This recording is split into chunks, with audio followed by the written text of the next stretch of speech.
جمعہ کے دن قبولیت کی گھڑی۔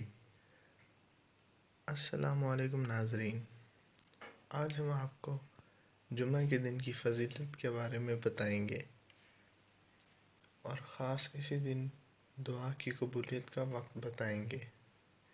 ناظرین، جمعہ کے کچھ اہم کام کیے جاتے ہیں، جیسے اپنی ذاتی صفائی پر دھیان دینا، غسل کرنا، مسواک کرنا، ناخن تراشنا اور تیل لگانا، سرما لگانا، صاف ستھرے کپڑے پہننا، یہ تمام کام ضروری ہوتے ہیں اور یہ اہم کام حضور اکرم صلی اللہ علیہ وآلہ وسلم کی سنت میں بھی شامل ہیں۔ ناظرین، تمام دنوں میں جمعہ کا دن صف اول میں آتا ہے۔ اس دن حضور اکرم صلی اللہ علیہ وآلہ وسلم پر درود بھیجا گیا۔ ناظرین، اس دن کثرت سے بھی زیادہ درود پاک کا ورد کرنا بہت ثواب کا باعث ہوتا ہے۔ درود پاک کے ورد سے مشکلیں بھی آسان ہوتی ہیں، رزق میں برکت آتی ہے، گھر میں بھی سکون پیدا ہوتا ہے۔ ناظرین، جمعہ کو سب دنوں کا سردار بھی کہا جاتا ہے۔ جمعہ کا دن ہی وہ واحد دن ہے جس کے نام سے اللہ تعالیٰ نے ایک پوری سورت قرآن پاک میں نازل کی تھی، جس کا نام سورہ جمعہ ہے۔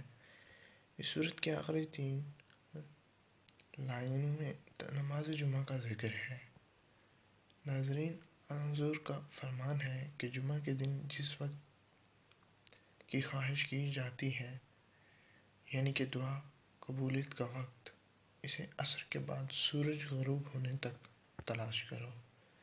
بس اسی وقت میں جتنی دعائیں قبول ہو جاتی ہیں۔ ناظرین، جمعہ کے دن کی فضیلت و اہمیت کو مد نظر رکھ کر درود پاک کا کثرت سے ورد کریں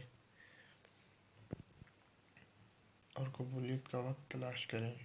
انشاءاللہ اللہ تعالیٰ آپ کی ہر تکلیف، مشکل، جائز حاجات، رزق میں فراوانی، دکھ تکلیف اور مصائب سے محفوظ ہو جائیں گے اور اللہ پاک کی رضامندی بھی حاصل ہو جائے گی انشاءاللہ۔